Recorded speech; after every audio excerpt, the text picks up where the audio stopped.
Hi, this is Margaret Byrd, and welcome to Color Quest. And guess what? I'm back in the Pacific Northwest, but this time I am on the incredible Vancouver Island in British Columbia, Canada.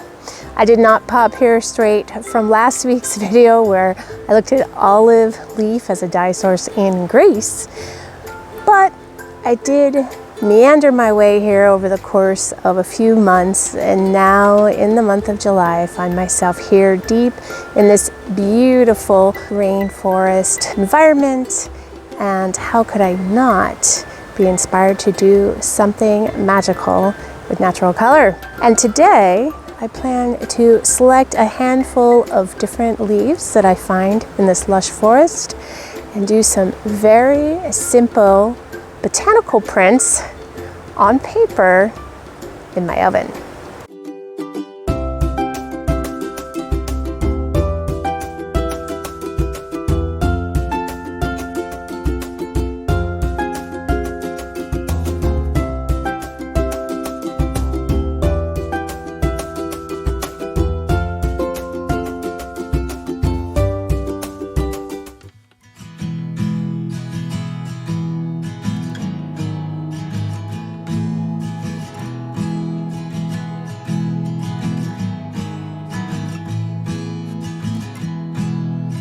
I have set my sights on a summer evening where we can watch the sky chase the morning.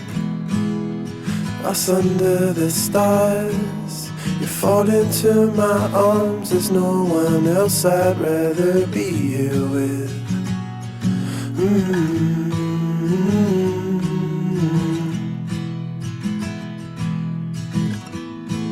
And in the end, I'll be here when I feel your light warming up my skin. And in good time, we'll make our lives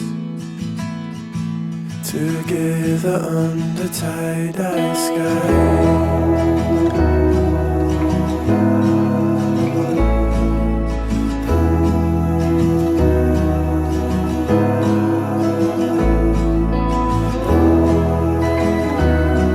So as you might imagine, much of this forest is evergreen, and although there are so many different things you can do with evergreen in the natural color world, I'm actually going to focus on more deciduous leaves in this forest.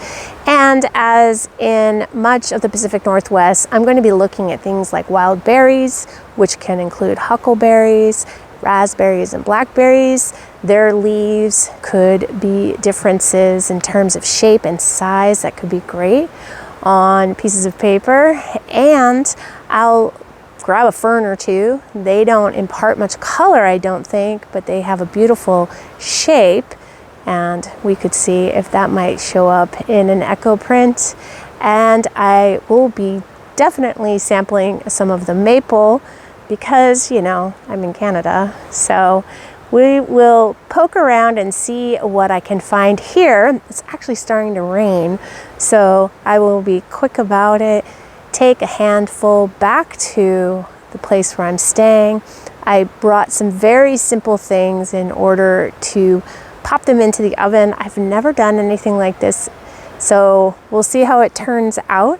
And I'll also have to collect some rocks along the way because I'll need something weighted in order to put on top of the different pieces of paper that I'm going to layer with leaves in between. So let's go foraging. So since I'm only here for a few days and I really don't need that many leaves, I'm going to easily practice some ethical foraging, and that is I will move around to different places, taking just a leaf or two and then meandering on, filling only what I can in one palm of any one kind of leaf. So let's go see what the first leaves are that I can find. There's no one else I'd rather be here with.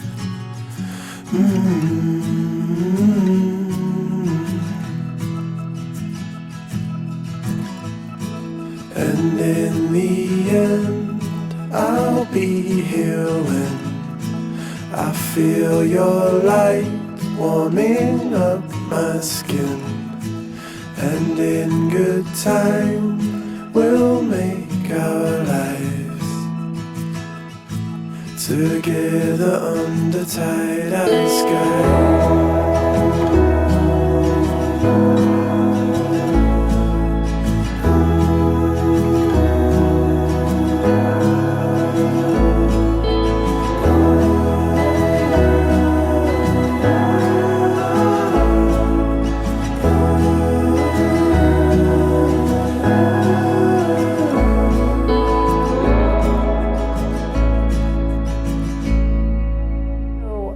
I didn't bring much in the way of supplies, but just enough so that I could do a nice, quick, and easy process while I'm traveling. I did not want to use any of the utensils, pots and pans and things here where I'm staying, so I found this disposable tin that I had had in my garage forever and a few simple supplies to do a quick bundle with these leaves. I am traveling by car, so I could have brought more, but I often travel by plane, and this would be something that would be so easy to throw in a bag. I want to encourage you that it doesn't take a lot to be able to enjoy natural color when you are traveling and feel inspired by what you're seeing in your environment. Certainly here in Vancouver Island, there's been quite a lot of inspiration, and I wish I could stay longer because, man, I found some beautiful things along the coastline. But we're going to stick with our forest finds for today and save the Pacific Northwest coastal for a future trip. So let me show you the supplies that I brought. So here's all I brought. So this is just one of those disposable tins that you might use for roasting. I'm going to do this in the oven just to try something different.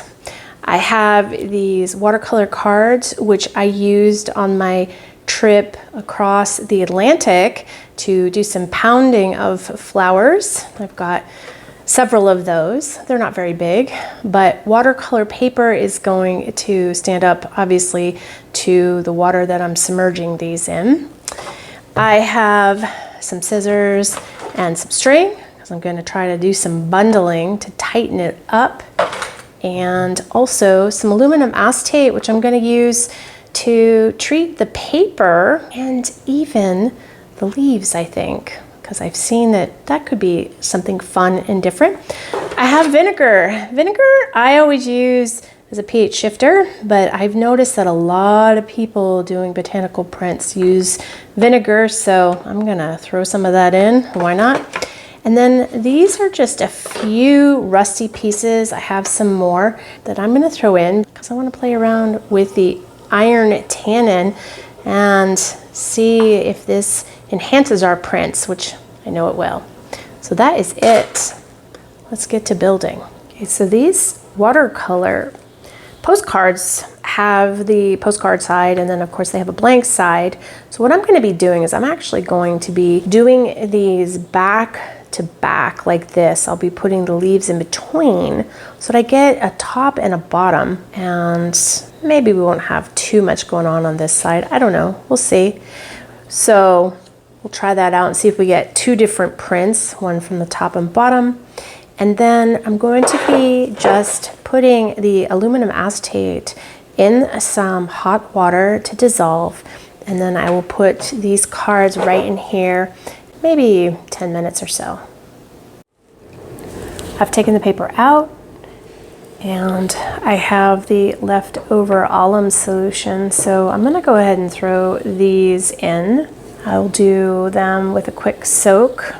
I don't know that it really matters, but it'll certainly brighten things. Alum has a tendency, because it lives on the acidic side, to make things a little bit more bright, if you will.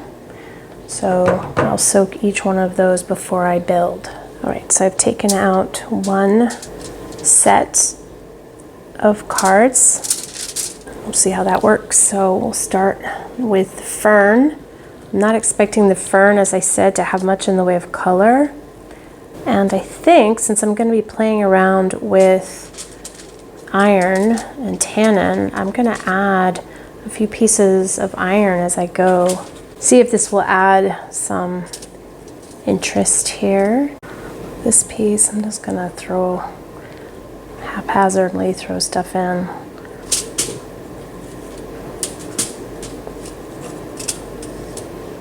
So as I build this, I'm going to think about tops and bottoms, the moon side and the ground side of these leaves. And I'm also going to be putting this in between. I might actually pull that up and over. And I am going to be snipping off the edges that poke out. Feel free to be creative in how you do this. It's hard to do it one-handed while filming, so I'll go back and make some adjustments and you do the same.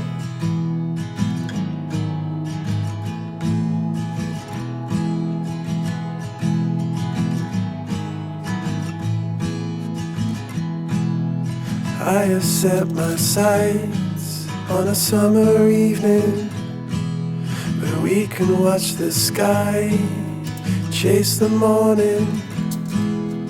Us under the stars, you fall into my arms. There's no one else I'd rather be here with.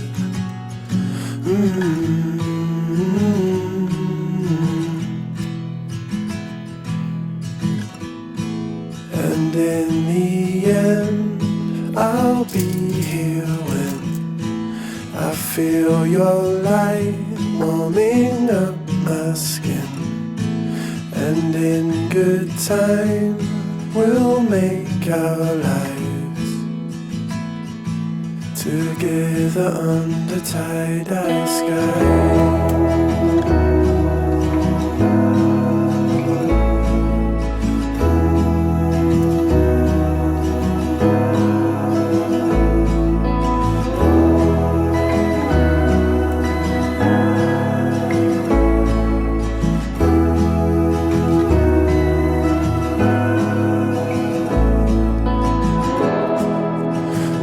Watch the moon, glowing silver loom.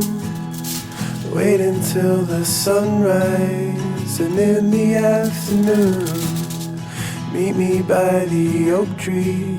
In the wind it waves its leaves. There's no one else I'd rather be here with.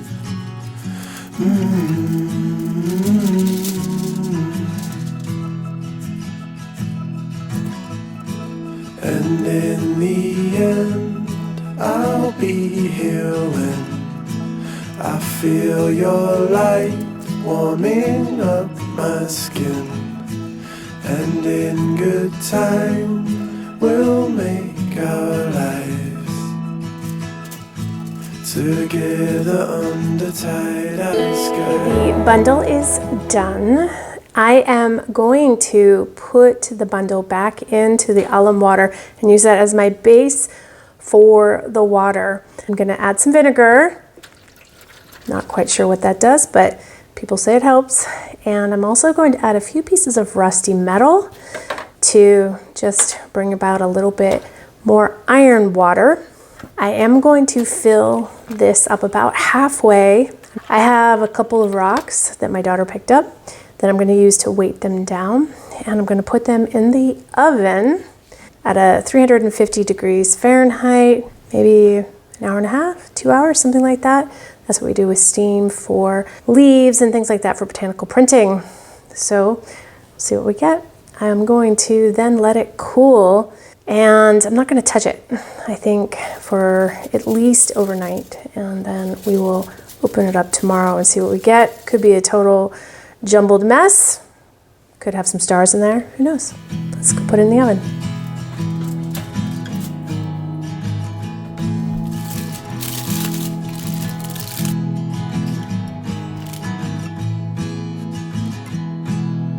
I have set my sights on a summer evening where we can watch the sky chase the morning. Us under the stars, fall into my arms. There's no one else I'd rather be here with.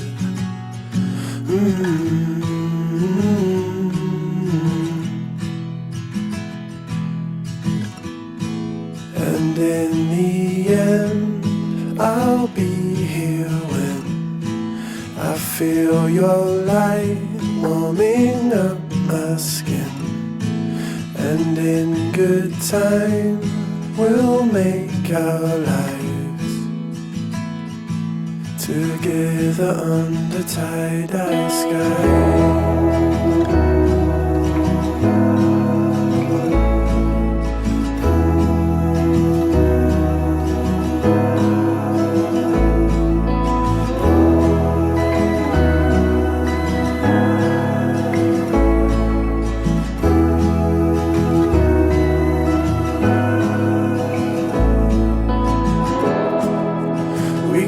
Watch the moon, glowing silver loom.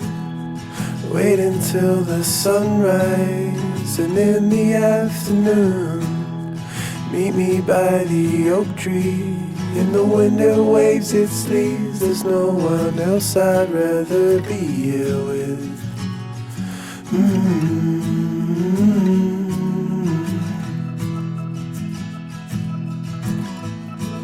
And in the end, I'll be here when I feel your light warming up my skin.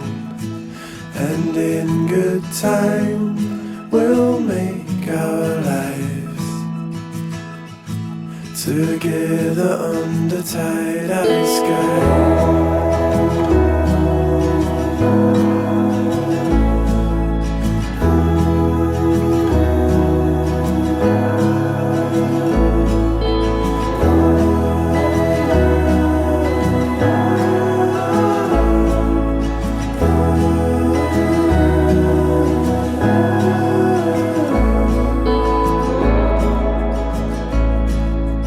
Everything is nice and dried, and so now I think we should take a look. We definitely have some stars as expected, and some that, didn't really want to share much in the way of a botanical print, but that's the way it goes. Always get out there and try different things, which is exactly what I did. So let's take a look at them and see really which ones are definitely worth trying again. Well, as expected, maple is always going to do amazingly. And this one with the sycamore maple and that beautiful red underside really turned into a spectacular print.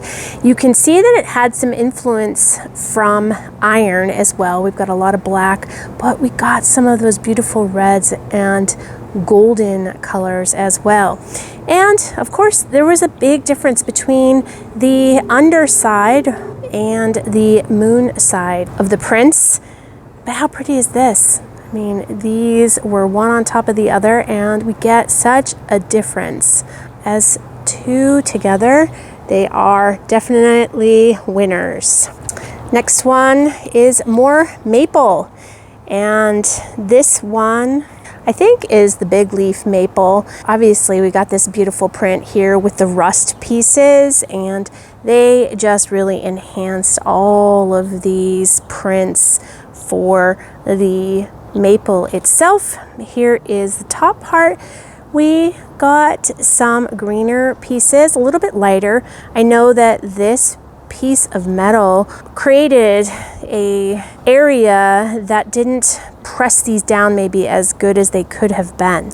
So this is a little less defined, but we still got some nice greens in there. And again, look at those, beautiful together. Now, this was also a maple. This did not get any effect from the rust. We didn't have any pieces on it, maybe a tiny bit, but in general, it looks like this wasn't really tight enough in there, but I still think it's quite pretty. And you can see on this side, even fainter. So definitely the underside is often going to give you a better print. This piece was the blackberry, and although we got some definition, the metal piece, rusted piece, really took over in this. It's an interesting thing, but from the perspective of a print, just so-so. We did get some of those yellow flowers. They made a nice shape and not much in the way of color, but all in all, this is more of a neutral type of print, and certainly on this side, we didn't get much of anything. Really dominated the rusty pieces. I do love these rusty pieces though. I had no idea what this was when I picked it. This is false azalea. And we did put some rusty pieces in there, so we got some very faint lines. But I would guess that the tannin content in these leaves is not much, and this would not be one necessarily that I would try again. Obviously, this piece, really, we barely got anything except for a little bit of those rust pieces on top. Now, this is the yellow wildflower that was everywhere, and this one you can see we got a little bit of that color. I did pick up yellow pieces. I'm fairly certain that those leaves would have given me a lot more in the way of a print. Have to try that one again. Okay, this is as faint can be. This is the vanilla leaf. This was everywhere in that forest, and I also added the sweet pea. And you can see that that sweet pea did not pick up any of that vibrant pink color. Very faint. Again, this is the other side of that. We got, you know, sort of some prints, but very minimal. So I probably wouldn't work with the sweet pea again or the vanilla leaf. The alder, also on the bottom side of the leaf, gave us a really beautiful color, and it did interact, of course, with the rust, and we got some beautiful lines with those black interactions of tannin and iron. Here is the top of that, where you can see some of the green, much lighter, but again, I believe that this rust piece was lifting the paper, so it probably wasn't quite as tight, but you can see that we did get some lovely greens there. This one, huckleberry, I wish this had been better. I think if I were to try it again, I would put in some rusty pieces. This one didn't have any. It's very faint, and you know, this is the way that it goes. Here's the top side, almost nothing there. And then we have the fern. I was not expecting anything from fern. I got a little bit of the design, but again, the rusty piece of metal took over, and I just feel like it wasn't tight enough. So we'll have to take a look at fern again, and that's probably what we're going to do next week. So there you have it. When you are traveling, if you have an opportunity to do something like this, pluck some leaves, go exploring, and just give it a try. I really didn't know that any of those leaves that I didn't recognize were going to do anything, but I did know that maple always is a star, as well as alder. So I mixed it in with things that I knew, things that I didn't know, and I learned a lot. And also know that you can do a lot with iron. And what I'd like to do next week is look a little more closely at fern. This time using some heavy iron tannin interactions and seeing if we can't enjoy a ghost print. It's not going to share its color on a botanical print. We can at least enjoy its shape. Let's see. So come back next week on Color Quest. Thanks for joining me in Canada. And I look forward to seeing you back in Washington State next Friday.